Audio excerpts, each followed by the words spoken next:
chaque cours nous intéresse.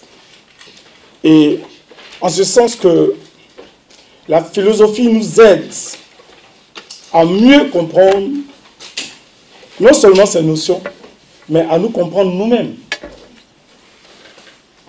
On a vu la conscience, l'inconscient, le sujet qui est le sujet, on a vu le désir, on a vu la religion, mais paradoxalement, il se trouve que toutes les notions sont liées. Merci, merci, j'aime ça. Toutes ces notions sont où?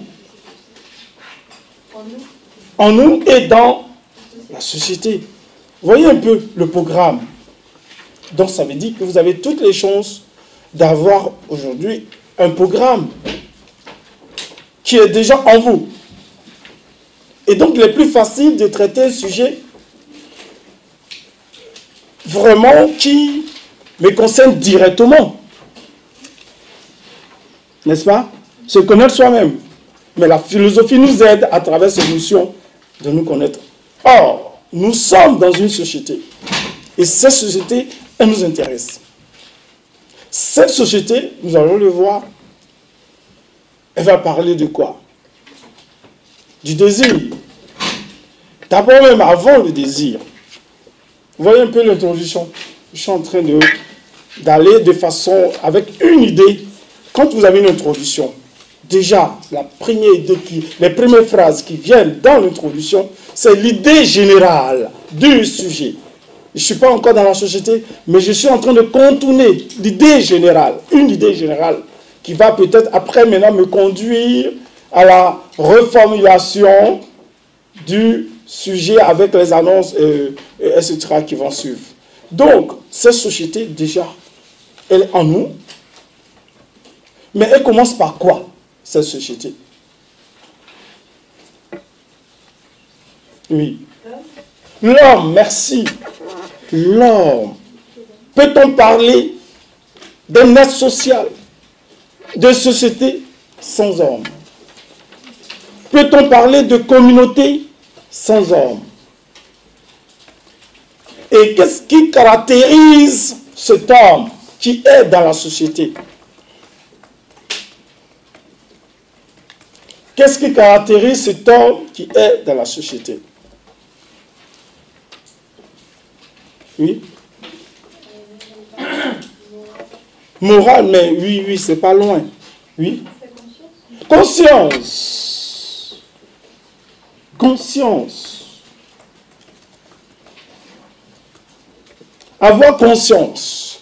La conscience de sa présence dans une société, comme disait Descartes. Je pense, donc je suis. Et donc, je sais que je suis dans une société. Donc, j'ai conscience de ma conscience ou de la présence de ma conscience dans une société. Premièrement. Je suis un être, comme disait Heidegger, je suis un être, je suis un Dasein. Comme être, Heidegger, c'est un philosophe allemand, je le cite de passage, un être déposé là, dans la société. Un Dasein. Je suis un être déposé dans la société. Et ce être doit donner un sens à sa vie dans la société. Tout est société. Et cette société, entre guillemets, on ne sait pas qui a l'origine de la société. Ça m'a beaucoup intéressé dans mes recherches philosophiques. Qui l'a créée? D'où vient l'homme? Comment cette société a été remplie? On ne sait pas. Les philosophes que j'ai pu lire pour juste voir le commencement de la société, j'ai cherché, j'ai lu juste pour voir tout ce que les Darwin ont dit sur l'évolution de l'homme, etc., etc. Je voulais juste voir qui a été au commencement de la société. Je n'ai pas vu. Il n'y a que des sciences. Il n'y a que des démonstrations, je ne sais pas, scientifiques, etc. Mais on ne me dit pas encore qui a créé la société. Et encore, qui a créé l'homme? Parce qu'il y a une vie, quand on remonte jusqu'à l'Antiquité, je ne sais pas. Même les philosophes antiques qui ont parlé de la philosophie je voulais voir qui a créé la société. Ça doit nous intéresser, le début de la philosophie. Le philosophe qui parle de la société lui-même a été créé. Alors, cette société, elle vient d'où et pourquoi elle est là? Et pourquoi sommes-nous là? Quel est le sens de ma présence? Quel est le pourquoi cette société? Et qui est dans la société? Et pourquoi sommes-nous dans la société? La conscience dit que j'ai conscience de ma présence dans une société. Premièrement, la conscience. Cette conscience me fait quoi? Me donne une représentation globale de la société. Alors, ce qui va caractériser l'homme, comme on l'a dit dans cette société, il y a cet aspect de façon globale qu'on peut appeler la cognition, le fonctionnement mental de l'homme. La cognition, c'est plus en psycho, mais je vais être simple. Nous avons 2 points essentiels concernant l'homme dans la société. Le premier point, c'est tout ce qui est en rapport avec l'esprit et ce qui permet à l'homme d'être conscient de lui-même.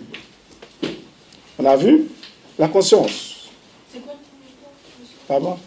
premier point? C'est-à-dire, nous avons la conscience, le raisonnement, le langage, on va les développer. Voici les premiers points qui caractérisent l'homme en tant qu'homme. Oui, l'esprit, c'est la faculté de connaissance. Mais je vais dire que ces points, ces éléments-là, on peut les appeler l'aspect cognitif qui caractérise l'homme comme être doué de raison, être doué de conscience, qui démarque l'homme de l'animal.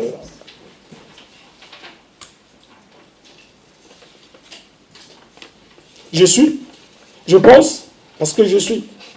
C'est ce que dit Descartes. Vous allez voir, dans l'évolution, ça me permet de faire une petite révision sur la conscience. Et donc, Descartes, ici, de la conscience ou de la pensée, fait un rapport de soi, qui est plus centré, qui est plus interne. Une vision, on peut dire, un homme pensant par rapport à soi. Mais Husserl lui dira, non. Si j'ai conscience de quelque chose, c'est par rapport à un objet. Donc la conscience seulement ne peut pas être consciente de soi-même seulement. Certes, mais Descartes, par la conscience, rompt avec tout ce qui est métaphysique, tout ce que les Socrate, Platon et autres ont dit de la pensée ou de la conscience. Parce que pour eux, tout est métaphysique, tout est divin, spirituel. Voilà. Mais Descartes vient avec changer le cours de la philosophie moderne en parlant de conscience. Mais il y aura toujours des limites, des critiques. En philosophie, c'est ça. Il n'y a pas de vérité absolue. Il y aura toujours des dépassements. Ça veut dire remettre en cause ce que l'on dit ou faire un dépassement de ce que l'on dit. Et Husserl dira non. Que le rapport, la conscience n'est pas seulement conscience de soi seulement. C'est aussi conscience de quelque chose.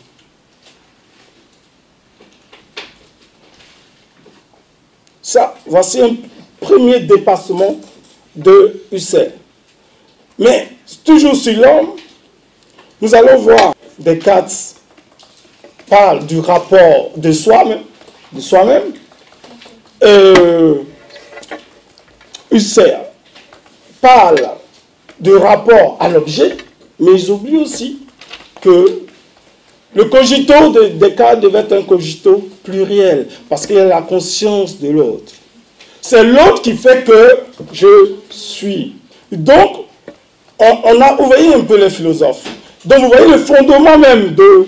Alors, limitons-nous à l'objet. Ça veut dire que dans la société, il y a aussi la représentation de l'objet. Ce n'est pas seulement l'homme pensant sur soi-même, comme le dit Descartes. Donc, Husserl nous permet de dire que dans cette société, il y a aussi l'autre, qui est d'abord, lui, pas d'objet, pas forcément. il ne parle pas de la représentation de l'homme, mais il parle de l'objet. Donc, j'ai conscience, lorsque je suis dans la société, je vois qu'il y a des choses qui existent. Ça fait partie de la représentation, de la vision. Donc, ma perception de la chose, la conscience me permet de percevoir ce que je n'ai pas. Maintenant, dans cette même société, Sartre nous dira que il y a une perception de l'autre qui n'est pas moi. Ça veut dire que dans la société, je ne suis pas seul. Donc, il y a plusieurs jeux. Donc, s'il y a plusieurs jeux, ça veut dire qu'il y a plusieurs raisons. Il y a plusieurs consciences. Alors, ça devient intéressant.